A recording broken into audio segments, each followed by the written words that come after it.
Okay, we're going to be speaking about Purim tonight. Hopefully you'll have some good insights. Anything that you don't catch now, you can replay later on TorahAnytime.com. Always want to thank Torah Anytime for posting tonight's learning. And you can look me up on my page over there. So I want to speak about a lot of different ideas about Purim. And if you pay good attention, quiet your phones and everything else, I guarantee you, you're going to get some cool insights into Purim you probably never heard before. Okay, so let's start with this. Our host, Howard Tzvi, he got for us over there some hamantashen, yeah? And everybody knows it's a customary food to eat on Purim is to get some hamantashen. You know, you could fill it whatever you want. Some people like prunes, some like jelly, some like chocolate, whatever you like. But that's what you get. You get hamantashen. So what is a hamantashen? What is this about? Where does hamantashen come from? What's the idea? So many people know that Haman is Haman, the bad guy in the Purim story. Many people know that. So a lot of people say hamantashen, tash can mean, let's say, a hat, and maybe Haman had a hat that had like 3 corners or a triangle. So maybe it's kind of like to symbolize that. That's one approach, but I'm not here to tell you tonight's stuff. You probably heard it 10 times before. So I'll tell you a different angle. In Yiddish, the word tash can mean a pocket, yeah? The word tash can mean a pocket. Like you have a pocket in your pants, a pocket. Tash could be a pocket. So what does that mean, Haman, tashen? Haman, pocket, pockets. What does Haman in his pockets have anything to do with the holiday? What does that have to do with our holiday? It's a good question. Another question you can ask is, everybody knows, pretty much everybody does know or should know, that Purim is probably the most fun, happy holiday in the entire year. Yes or no?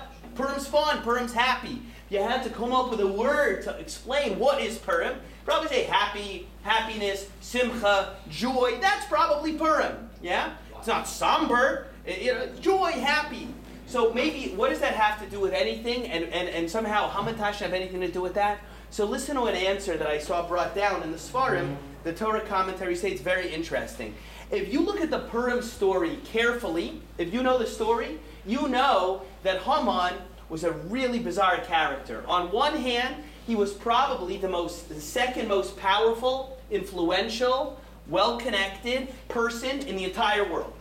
Haman had almost everything. Can you imagine what that would be like to be the second most powerful, influential, wealthy person in the entire world? That's pretty high up there.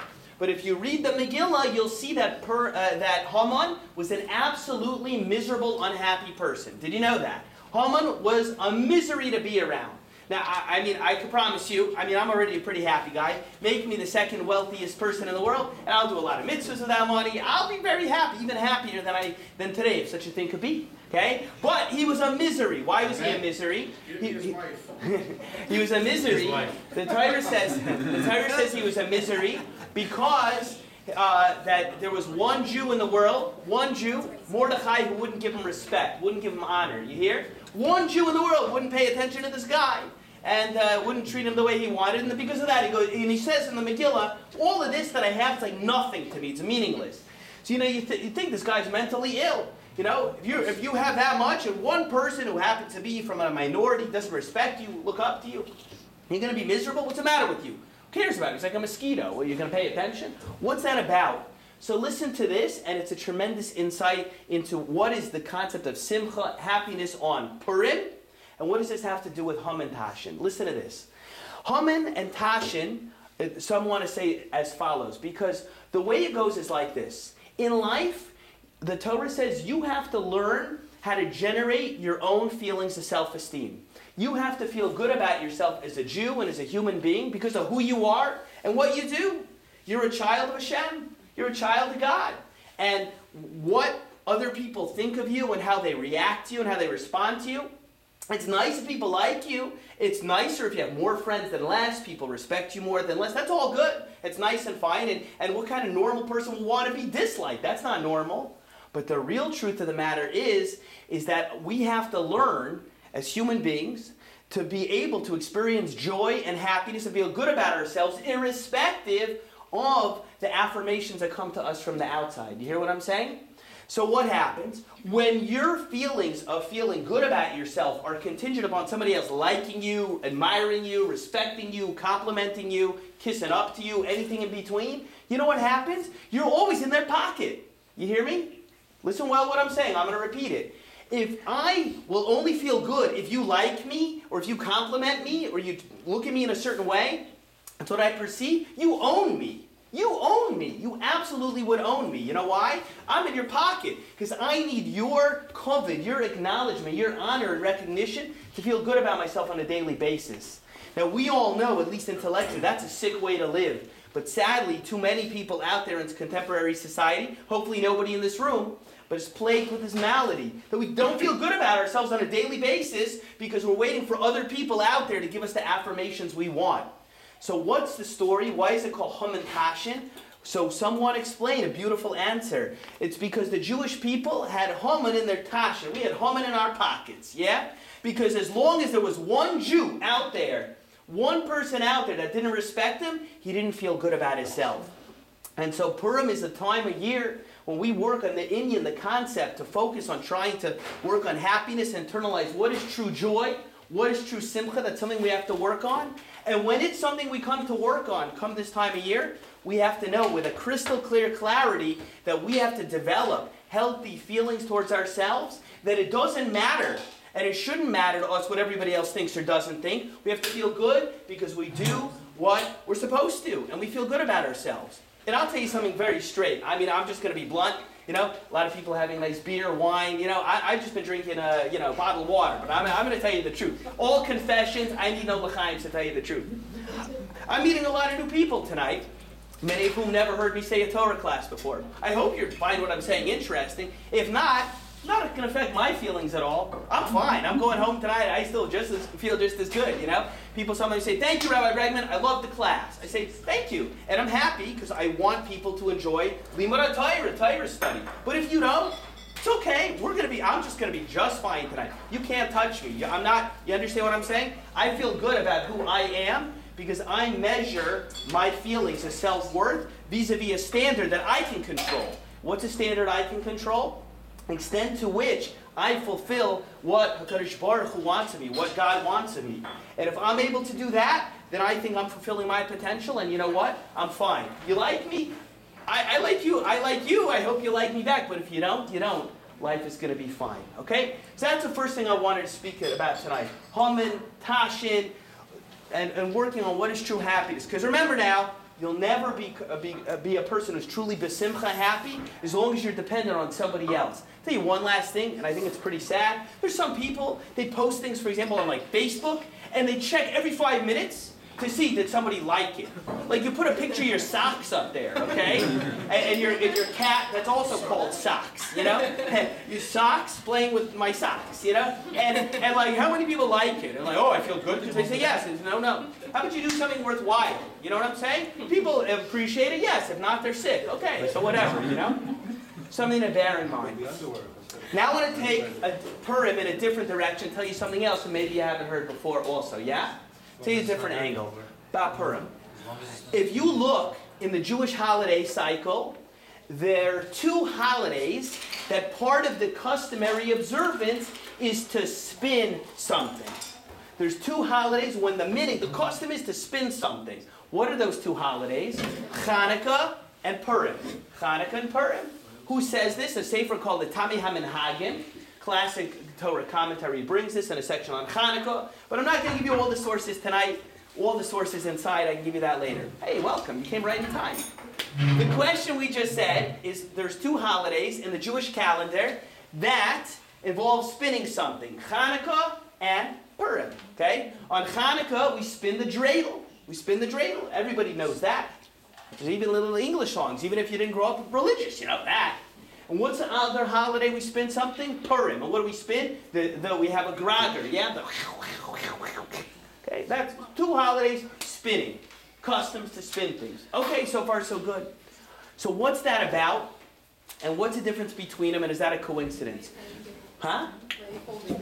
No, so we're coming. Don't you worry. I'm gonna give it to you good right now. Here we go. Ready? So what's this about? So the sefer called the Tami HaMenhagim gives an unbelievable explanation.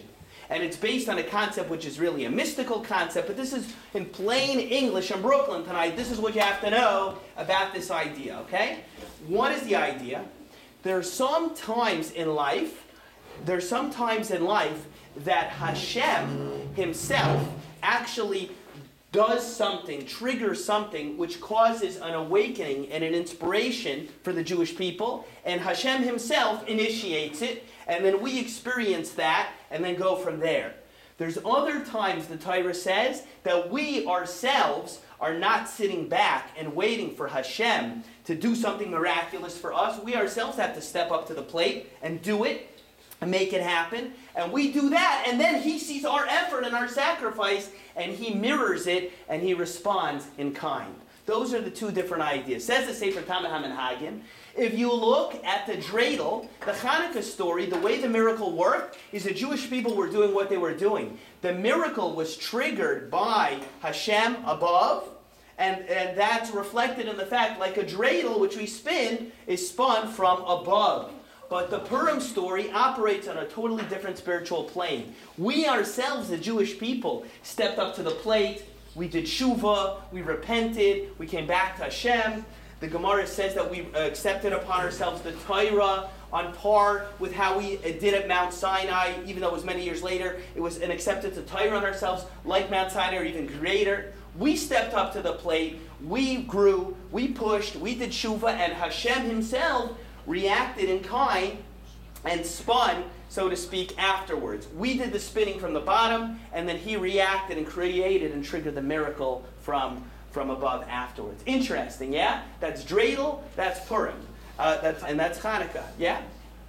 Pretty interesting stuff. So what do I want to say? We have to know that one of the avoidance, one of the things we're supposed to work on come Purim, is specifically this aspect. Hanukkah is a time that God did an amazing miracle for us with the oil and the lights, and we're supposed to be a little bit more passive, relatively speaking, come Hanukkah. Come Purim, we have work to do, okay? It's not just to drink some l'chaims and wear a costume and overeat on Chinese food or something like that, okay? We have real work to do. And part of this spiritual energy available to us come Purim is this energy and dynamic that we are the ones who actually trigger the action that Hashem above will reciprocate, okay? In plain English, this is what I really, really want to say in reference to this. There's a lot of times we look around us and you see, whether it's in your community, whether it's in your family, whether it's in your own personal life, there's something you're not happy about. Maybe it's stuff in Israel, maybe stuff in America, maybe stuff in your community, maybe in your family, maybe in your own life. Not happy with how you look. You're not happy with how you feel. You're not happy with how you're treating yourself. You're not happy with how you're treating others. Purim is a time of year that we don't say, well, I hope Hashem, you're going to make a big miracle for me and do something, and I'm just going to sit back and be passive and, send me a text message or Facebook me or whatever you have to do when you're ready, and I'll be ready to receive it. You hear what I'm saying? Listen close to what I'm saying.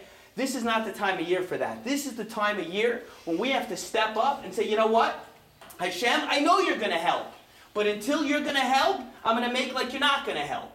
I'm going to step up. I'm going to grow. I'm going to push. I'm going to learn. I'm going to work on myself. I'm going to attach myself to great Torah scholars and inspiring Rebbitzins. I want to upgrade. I want to become something as a Jew. That's what I want. I want to become something. I'm going to take the step forward, Hashem. I'm going to do it. Okay? And when you'll do yours, you're going to do yours. But at this time of year, our avoida, our work, is to basically set that energy in motion. And HaKadosh Baruch Hu is definitely going to reciprocate. That's our energy. That's what we're supposed to be doing. In about a month from now, we all know what's coming afterwards. Everybody knows as soon as all the nash comes into the house, all the candy come Purim time, that's a sign that Pesach is a month away. Pesach is a different energy. Pesach's energy mirrors much more like Hanukkah. HaKadosh Baruch Hu, Hashem, took us out of Mitzrayim when we were on something called the Mem Tesharei Tumah, on the 49th level of impurity. We were as low as we could go.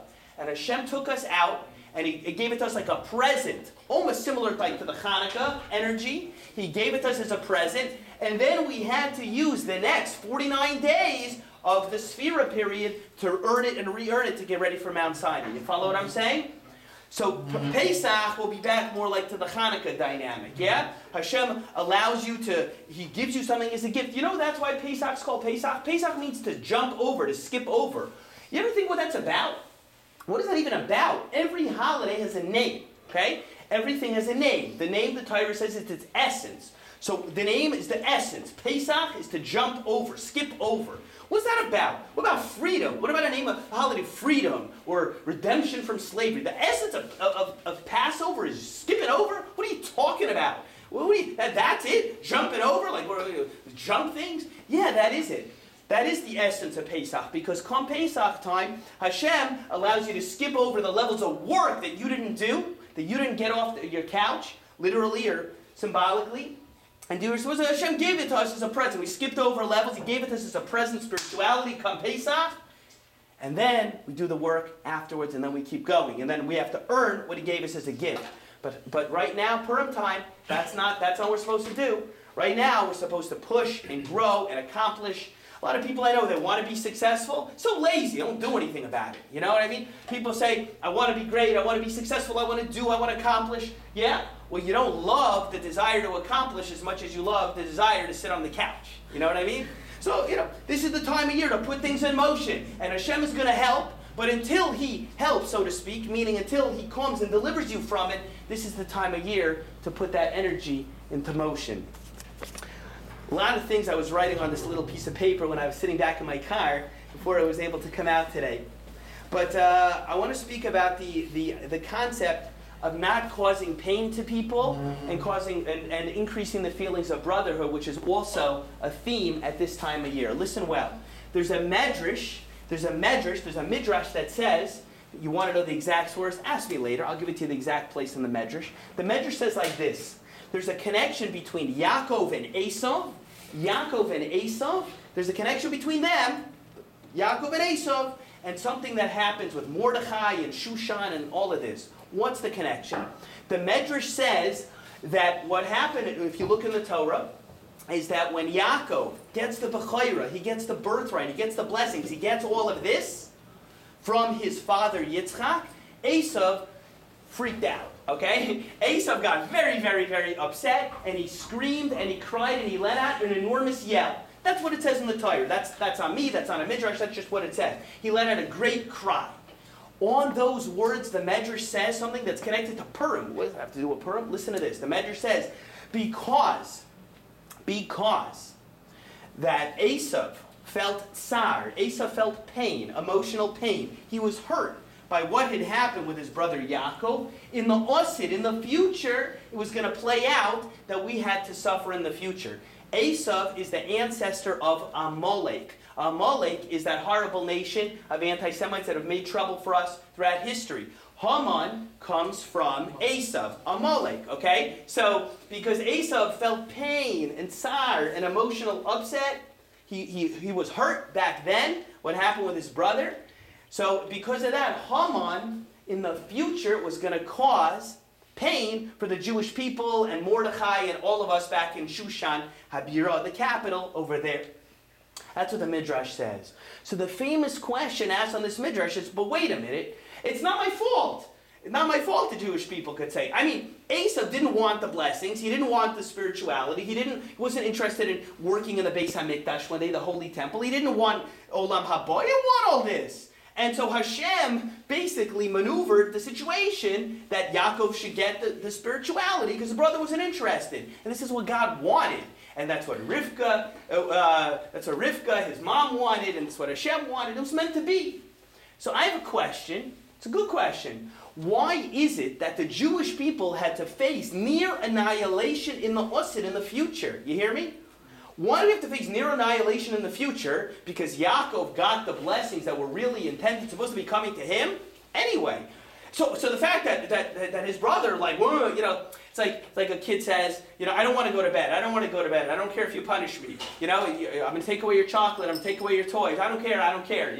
Then you put him to bed, you take away his chocolate, toys, and then he starts crying. Okay, so he's acting like a little kid. Esau acts like a little kid, and he felt bad about it at the moment. So now because of that, millions of Jews are almost going to die. We're on the cusp of being annihilated as a nation in the future. What's that about? So listen well to this idea. We all know that one of the themes of Purim is Achdus. It's unity. We send Mishleach Manis, we send gifts of food to each other, we share meals with each other, we send food presents, we give tzedakah, we worry about people's feelings, we don't want anybody to be left out. I mean, we're supposed to be busy with that. We don't want to cause anybody hurt, we don't want to cause anybody pain, we want everybody to be included. That's part of the day. That's part of what we're supposed to be busy about. That's a very, very key central theme. The opposite of causing pain. We want the opposite on this holiday. But how do we, that's nice and all. And so we see a theme, it's sort of like the opposite of what happened then is what we want to cause actively on Purim now. But how do we bridge the gap? How do we understand this? So there was a great Rosh Yeshiva, a head of a yeshiva in Eretz Yisrael. His name was Rav Chaim Shmulevitz Zatzal, the head of the Mir Yeshiva. You, Chaim, are named for him, which you've told me before. So I'm saying this Devar Torah because of you, because I know you'll like when I say over the Torah information from your namesake. So he discusses this question in his writings called the Sichas Musar, and listen to what he says. He says the premise of the question it shows a misunderstanding. The way it works in spiritual dynamics is like this. If you cause hurt to a person, you will be punished. If you cause hurt, pain, shame to another person, you will be punished. That's the way it works. Whether you meant to, you didn't mean to, that's the way it works. You hurt someone, you will be on the short end of the stick from Hashem, big or small. You're going to get it. Rav Chaim Shmulevitz says it's similar to sticking your hand in a fire. Okay? When you hurt somebody's feelings, when you leave somebody out, you exclude them, you cause them pain, even if you didn't mean it. It's like putting your hand in a fire. Let me tell you something. You go stick your hand in a fire, go turn on your stove, and I stick in your hand. Say, I didn't mean to, it was an accident. Guess what? You're going to get burned. Kavana, what I meant, what I focused, what I intended, it doesn't matter, it's not a factor. You stick your hand in fire, you get burned. Says Rav Chaim Shmulevitz, that's the Torah dynamic at play. You hurt somebody's feelings, Shem is going to make sure that in the future you're at risk for getting punished. And that's what happened. Yaakov did cause Esav pain. It was deserved. But that's the way it's built into the world. You cause somebody pain, you cause somebody hurt. It's very hard to be perfect at it. It's very, very hard because people are extremely sensitive. People are more sensitive often than you even realize. People are generally more sensitive than you realize. We think most people, he's fine, he didn't think I meant anything, she didn't think I meant anything, they knew what I meant. Actually not, okay? Most people are more sensitive than you realize, so it's very hard to be perfect. But this is a time of year to work on this idea that we have to be extremely sensitive to make sure that we're not hurting people. We have to be very, very gentle with people. Try to include people as much as we can. And perfection in this, I mean, only Hashem knows if we'll ever attain that.